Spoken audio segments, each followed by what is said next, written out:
Le 13 juillet 2018, alors que toutes les armées se préparent pour le défilé du 14 juillet, le président de la République promulgue la LPM, Loi de programmation militaire 2019-2025. Bon, c'est bien beau tout ça, mais concrètement, on en est où 2 mois après ? Vous vous rappelez, on vous avait expliqué que la LPM, qui dure 6 ans, était découpée en loi de finances annuelle pour planifier, année par année, l'engagement des crédits alloués sur toute la durée de la loi de programmation militaire. Eh bien, 2 mois après la promulgation de la LPM, tout le monde a beaucoup travaillé et aujourd'hui, la ministre des Armées, Florence Parly, a présenté le projet de loi de finances 2019. Mais dans le détail, ça donne quoi ce projet de loi de finances ?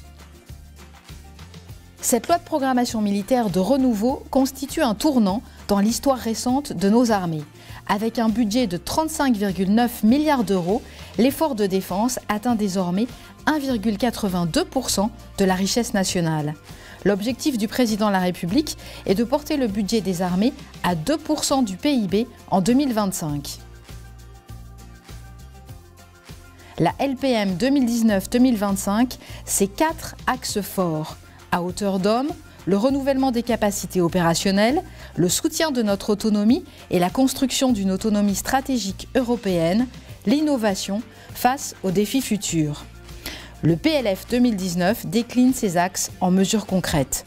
Ça a l'air bien compliqué tout ça, mais en vrai, c'est assez simple.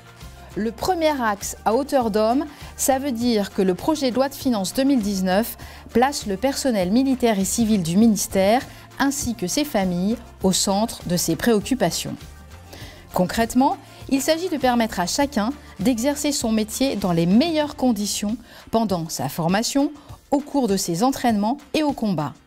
Tout ça sera possible grâce à une meilleure disponibilité des matériels. La modernisation des effets du combattant est également prévue.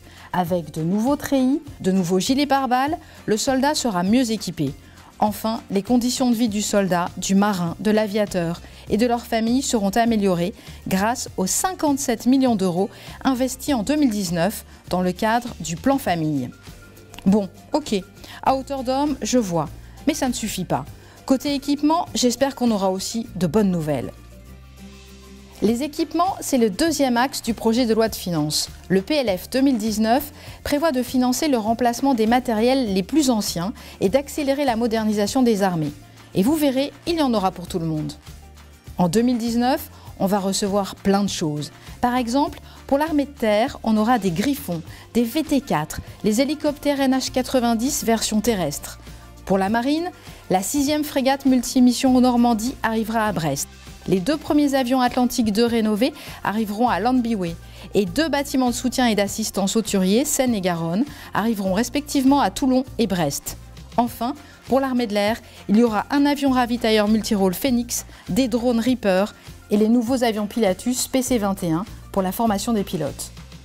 Tous ces nouveaux équipements sont complémentaires et nous permettront de remplir tout le spectre de nos missions.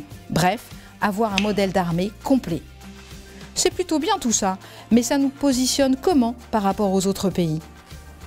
C'est le 3e axe de la loi de programmation militaire, garantir notre autonomie et soutenir la construction d'une autonomie stratégique européenne. Ça veut dire posséder des moyens que les autres n'ont pas et qui nous positionnent parmi les plus forts. Ok, mais concrètement, c'est quoi ces moyens ? Bon, par exemple, des capacités de commandement, des moyens de renseignement, des capacités cyber, spatiales, bref, tout ce qui permet à la France d'être leader dans des coalitions. Garantir notre autonomie, c'est super, mais il faudrait surtout pouvoir avoir un temps d'avance. Le 4e axe, c'est l'innovation. Le but, c'est de préparer la supériorité opérationnelle et technologique de nos armées de demain. Pour ça, le ministère des Armées consacrera 758 millions d'euros en faveur des études amont. Les réflexions sur les équipements futurs de nos armées seront poursuivies, y compris dans le cadre des échanges et des coopérations avec nos alliés, pour la conception d'un futur porte-avions, du char de combat de demain et du système de combat aérien du futur qui entreront en service après 2030. Ce budget 2019 est le premier jalon d'une loi de programmation militaire de renouveau qui pave la voie d'une ambition large visant à garantir à la France la meilleure défense face aux menaces et aux défis futurs à l'horizon de l'ambition 2030. Voilà, vous savez tout sur le projet de loi de finances 2019.